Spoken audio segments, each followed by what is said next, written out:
Dios los bendiga, amados hermanos. Por aquí una vez más, hermano Néstor Ortiz, para grabar la clase correspondiente al próximo domingo. Y estamos en la clase número 13, lección 13. Estamos en la unidad donde estamos estudiando la lealtad, el principio bíblico añorado. Estamos, ¿verdad?, viendo todas esas diferentes oportunidades que tenemos de demostrar nuestra lealtad a Dios, recordando siempre que la lealtad se le ofrece a un ser supremo. Dios es fiel eh, hacia nosotros, pero nosotros somos leales hacia Él. Y hoy vamos a ver la lealtad en el sufrimiento y vamos a estudiar un salmo que yo recuerdo mucho porque me lo cantaba mucho, el Salmo 37, ¿no? Sin paciente a causa de los malignos y esas cosas. Así que vamos a estudiar un poco de ese salmo. De inmediato, la afirmación fundamental es: la vida cristiana no se practica en una caja de cristal, sino que Dios usa el sufrimiento para mostrar su profundo amor y cercanía. Y ustedes lo saben, en el mundo tendréis aflicciones, dice la palabra, ¿verdad? Pero confiad porque yo he vencido al mundo, ¿verdad? Así que, por lo tanto, Dios no es indiferente a lo que te sucede. Así que este salmo es un salmo que nos da una gran esperanza en esa circunstancia. El versículo para meditar dice: pero los mansos heredarán la tierra y se deleitarán por la abundancia de paz, que es el Salmo 37, 11. Y como les decía, el objetivo de esta lección es entender ese concepto del sufrimiento desde la perspectiva bíblica. Hay una razón particular en la perspectiva bíblica del sufrimiento, ¿verdad? Y también vamos a explicar la herencia prometida a la gente que responde en obediencia a la bondad de Dios. Cuando usted responde en obediencia, hay una recompensa, hay una herencia que se promete. Y el Salmo 37 nos da esa visión. Y también vamos a identificar la realidad de la vida cristiana, en contraste con lo que es la esperanza cristiana. Yo vivo esperando en Dios, ¿verdad? Así que de inmediato vamos a esa lectura bíblica que está en el Salmo 37. Ahí la tienen ustedes para su beneficio. La pueden leer y vamos a estar revisándola mientras vamos discutiéndola. Pero van a ver que el Salmo 37 está lleno de esperanza. Desde el 7 al 9 dice: guarda silencio ante Jehová y espera en él. Fíjense, comienza con una orden: guarda silencio en Jehová y espera en él. Nos manda a hacer eso. No te alteres con motivo del que prospera en su camino, ¿verdad? Por el hombre que hace maldades. Aquí este salmo nos va a enseñar muchas cosas de cuando nosotros pidamos al otro que prospera y nosotros estamos en sufrimiento, ¿verdad? Dice: deja la ira y desecha el enojo. No se excites en manera alguna a hacer lo malo, porque los malignos serán destruidos, pero los que esperan en Jehová, ellos heredarán la tierra. Pues de ahí a poco no existirá el malo, se verá su lugar y no estará allí. Pero los mansos heredarán la tierra y se recrearán con abundancia de paz. Ahí ven esa palabra de esperanza. Maquina el impío contra el justo y cruje contra él sus dientes. El Señor se reirá de él. Hablaremos de esa expresión, ¿verdad? Porque ve que viene su día. En el 14 dice: los impíos desenvainan la espada y entesan su arco para derribar al pobre y al menesteroso, para matar a los de recto proceder. Parece que oigo a Benjamín Vega cantando esto, ¿verdad? Su espada entrará en su mismo corazón y su arco será quebrantado. El 16 dice: mejor es lo poco del justo. Oiga esto es para marcarlo. Mejor es lo poco del justo que las riquezas de muchos pecadores. Ese versículo 16 es muy poderoso. 17 dice: porque los brazos de los impíos serán quebrantados, va a ser el que sostiene a los justos, es Jehová. Conoce Jehová los días de los perfectos y la heredad de ellos será para siempre, y no serán avergonzados en el mal tiempo, y los días de hambre serán saciados. Como pueden ver, unas expresiones de mucha esperanza. Y básicamente usted ve, el sufrimiento es parte de la vida cotidiana del ser humano, y en la Biblia se ve en varias ocasiones. Los salmos nos permiten ver al ser humano cuando se enfrenta a la realidad del sufrimiento. El sufrimiento es algo inherente del ser humano. Y usted ve que los salmos hablan de dolor, hablan de varios aspectos. Sepan que el dolor tiene una expresión física. El dolor es algo que te molesta, que te duele físicamente. El sufrimiento se manifiesta en un estado mental. tú sufres porque crees que algo te va a pasar. De hecho, la definición de sufrimiento, que aquí en el libro tiene una muy buena, dice, puede ser definido como la amenaza percibida a la integridad física y moral. Usted está en sufrimiento cuando usted espera que le va a pasar algo. Usted espera que le va a pasar algo.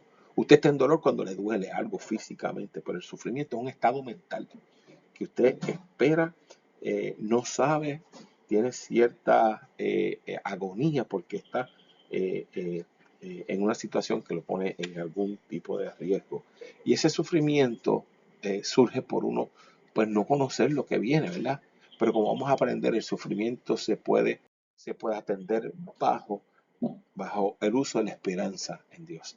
Así que aquí vamos a la primera parte, que es la importancia de confiar en Dios, y eso es lo que dice el Salmo 37, y lo que vamos primero a ver la composición de este salmo, y vamos a hablar un poco sobre él. Este salmo es un salmo alfabético, ¿verdad? Eso es que en el idioma original hebreo, cada una de las estrofas comenzaba con una letra del alfabeto hebreo, ¿verdad? Con Aleph, Bet, Gemet, entre otros.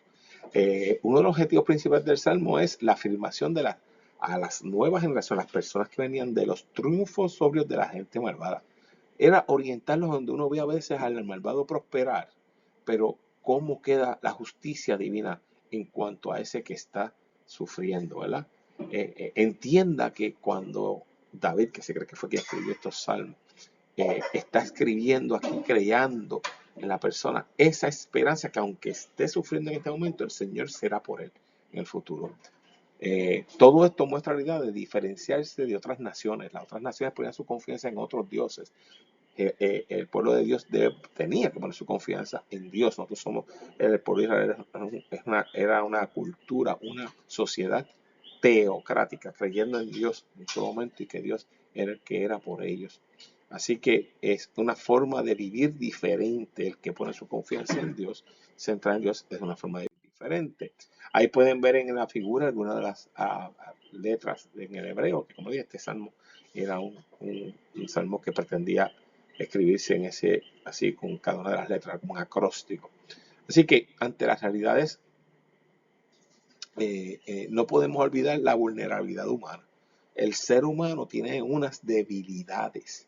Se siente, a veces nos sentimos, ¿verdad?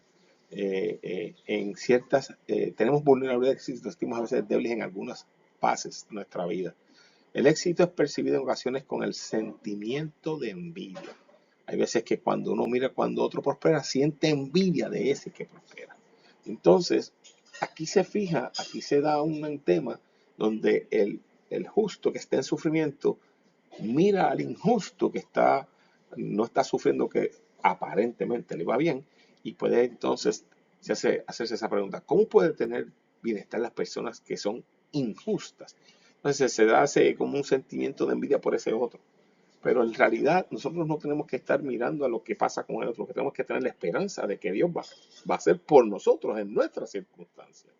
Así que debemos tener una esperanza que esté sostenida en la obra de Dios. En todo momento, en toda la historia humana, tenemos que tener claro que en toda situación Dios es el que nos da la esperanza de bienestar futuro.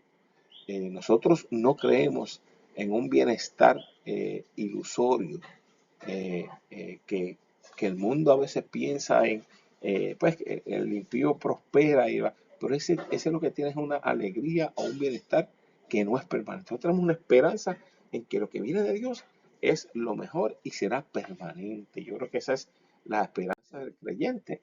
Ahora bien, aquí viene el concepto de la confianza. Usted, cuando tiene confianza, es que usted, no importa en las circunstancias que usted sabe, tiene la convicción, tiene la fe de que todo obrará para bien. ¿Verdad? La confianza es una muestra de la fe que tenemos. Eso es muy importante.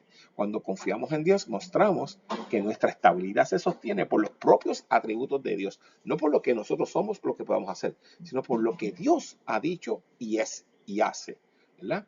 Así que el Salmo hace una gran distinción entre cómo viven las personas impías y cómo vive la persona que trata de honrar a Dios en su diario vivir, ¿verdad? El impío disfruta y parece que la pasa bien con su propio esfuerzo. el creyente constantemente esté bien rico, pobre o en sufrimiento, como sea, siempre tiene su esperanza en Dios. Y eso es lo que genera que no importa cómo yo esté, si estoy en la parte de abajo de la rueda o en la parte de arriba de la rueda, siempre estoy confiando en que Dios sabe lo mejor para mí. Entonces viene esa pregunta de por qué prosperan si son injustas las personas, ¿verdad?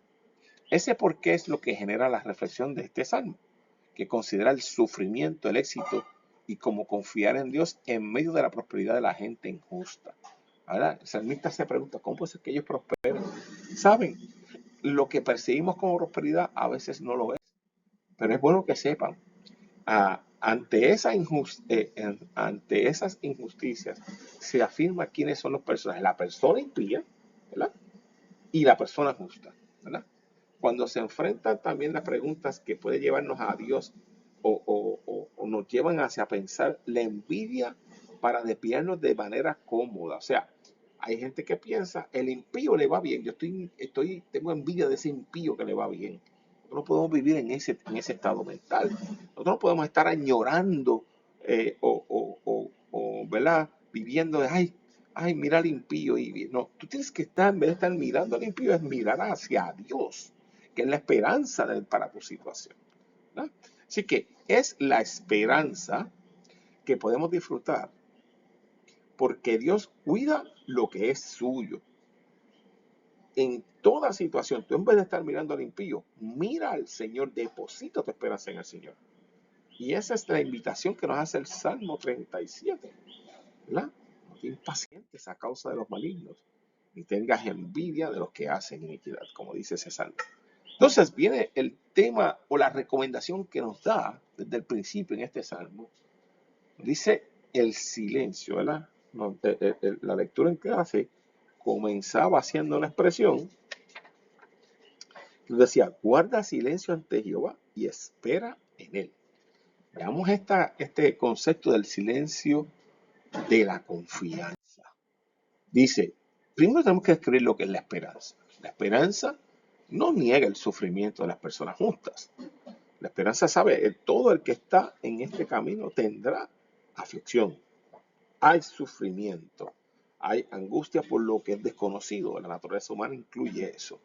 Ahora bien, la esperanza no está atada a que haya sufrimiento. No, tú tienes esperanza aunque no estés sufriendo. Y cuando estás sufriendo, también tienes esperanza. Esperanza es la expectativa de que haya algo mejor, de que algo será por ti. David entendía que ¿verdad? Presenta a un Dios que él ha conocido de cerca. Que se cree que esto describió David. Y David conoce a Dios en diferentes circunstancias. Fue perseguido, fue escogido como rey, de ser pastor. O sea, tenía toda una trayectoria que lo legitima para poder hablarnos de esto. Así que él ya había experimentado esa justicia. David estaba planteando en su testimonio, en medio de la oración del poema, con el susurro de que Dios nunca nos desampara. O sea, David está hablando ahí con propiedad y conocimiento propio. Entonces, ahí es como dice, hay dos cosas que nos presenta el versículo 7, haz silencio y espera. Es como un adelanto de lo que vimos en el Nuevo Testamento, ¿verdad? Que en Filipenses dice, sé vivir en pobreza y sé vivir en prosperidad. Uno tiene que saber en todas circunstancias, guarda silencio y espera. ¿Espera qué? En la esperanza en Jehová. El Salmo no esconde la realidad de que en algún momento de la vida nos veremos envueltos en situaciones bien difíciles, como es las situaciones económicas, de salud, familiares, ministeriales, hasta espirituales. El camino en la tierra, en este mundo, está lleno de aflicciones, sin duda alguna. Todas las personas pueden ser portavoces del sufrimiento o la esperanza. El Salmo 37 nos invita a vivir en esperanza, a vivir sabiendo que Dios no ignora el sufrimiento de los justos. David estaba afirmando que no somos mendigos, o sea, no estamos por ahí por ahí sin esperanza. Más bien Dios está constantemente trabajando en nuestra forma de ser, que es el carácter de usted, para que podamos ser más fuertes. Entonces, el silencio que nos recomiendan aquí, cuando tú estás en silencio, te callas y empiezas a pensar bien en la situación, es una reacción que es buena para una persona que está en una situación de sufrimiento. Antes de disparar de la baqueta, ¿verdad? Piensa. Y la invitación del Salmo 37:7 es: espera en silencio. Fíjense qué cosa más interesante. De hecho, en Amós se dice, más adelante lo vamos a ver, dice: por tanto, el prudente en tal tiempo calla, porque el tiempo es malo. Dice Amós 5:13. O sea que hay varias recomendaciones en que hay veces momentos de callar. El silencio evita que murmuremos contra Dios. Mire qué cosa importante. Nos permite reflexionar y tomar decisiones sabias en momentos de angustia. A veces es mejor que uno guarde silencio, como dice el Salmo 37. El consejo de David es sabiduría, es un llamado a cada persona a confiar con la actitud correcta. Cuando tú tienes esperanza en Dios, no te desesperas. Esperas en esperanza, en fe, haciendo lo que te toca, obviamente. El rey David conocía lo que se puede sentir ante la prosperidad particular de la gente injusta, ¿verdad? Ustedes saben que él, obedeciendo a Dios, muchas veces tuvo que hacer muchas cosas, ¿verdad? Siempre me gusta recordar el ejemplo de José. Obedeciendo a Dios le pasaban las cosas mal, le salía todo mal, y él seguía confiando porque Dios sería justo con él al final. Las situaciones injustas degradan nuestro gozo y nuestra fe puede ser también variada y golpeada. El sufrir y el ver al otro, al impío prosperar, nos causa angustia.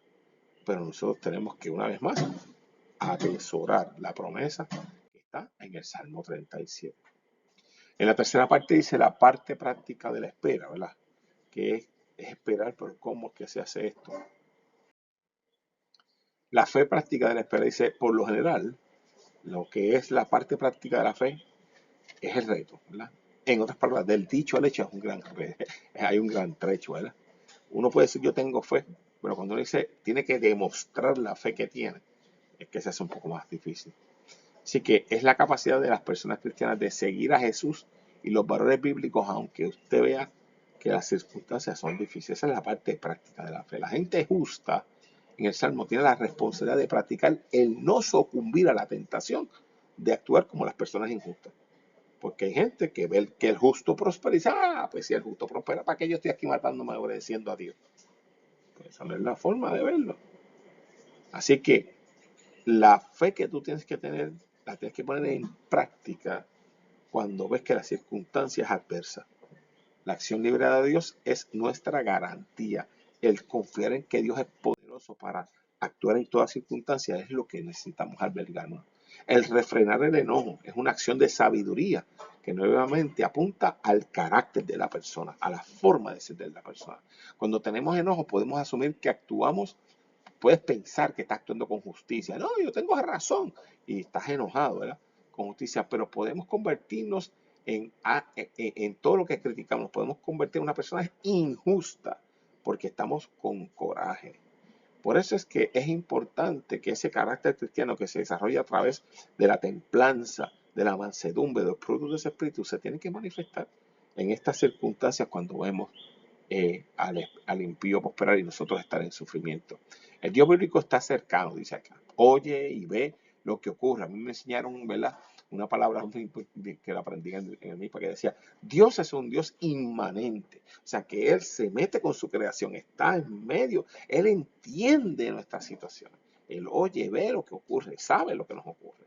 El mal se organiza y esto no pasa desapercibido ante Dios. Dios está viendo lo que te está pasando y está comprometido a intervenir en favor de aquel que cree y actúa en obediencia. Así que no importa cuán grandes sean las acciones, de acciones injustas que una reciba o la opresión, Dios triunfará contundentemente en nuestra causa. Y esa es la esperanza que tenemos, en lo que el Salmo 37 nos inspira a hacer. Así que hoy la iglesia puede confiar en la risa de Dios. Saben que en la lectura en clase decía que el Señor ve que el justo maquina contra el justo, lo ve y se ríe porque sabe que su día llegará, decía, ¿verdad? Y esa esperanza la debemos albergar y sabemos que Dios siempre estará ahí para nosotros. El escritor del Salmo, de manera implícita, o sea, no lo dice, sino que lo pone allí implícitamente, está haciendo una teología, ¿verdad? Está haciendo más bien tratando de explicar el comportamiento de Dios. Tomás de Aquino, que es un historiador y un teólogo de la edad temprana, reflexionó y dijo que de Dios no podemos saber todo lo que es, sino lo que no es, ¿verdad? Pues ya que lo que conocemos de Dios es lo que Él nos ha permitido conocer de Él. Por eso David hace un paralelo de lo práctico y el carácter de Dios. Como un ejemplo, la dirección de esperar, ya que el Señor le dará herencia a la gente justa. David nos da ese consejo, un consejo práctico. Guarda silencio y espera en Jehová y tendrás la recompensa.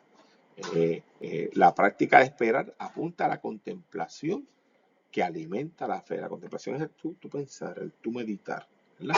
Es el proceso de orar con el alma encendida en esperanza. Lo que llaman es practicar la oración en sentido escatológico, quiere decir practicar la oración pensando que al final el Señor estará haciendo la justicia, que Dios nos ha prometido un bienestar. Así que esos estados mentales son los que nos permiten a nosotros sobrepasar la situación actual de sufrimiento, porque tenemos la esperanza que vamos a albergar. Así que esta clase, que es una clase, me parece que nos permite tener y reflexionar sobre esa esperanza del creyente en esta situación, me parece que es una muy buena. Es la última clase del tema de lealtad, porque ya la semana que viene cambiamos de unidad, pero espero que ustedes puedan disfrutar la misma y ser edificados por este Salmo 37, que como he dicho, pues es muy especial porque nos invita a ser fieles y leales aún en medio del sufrimiento. Dios los bendiga y espero que hayan disfrutado la clase.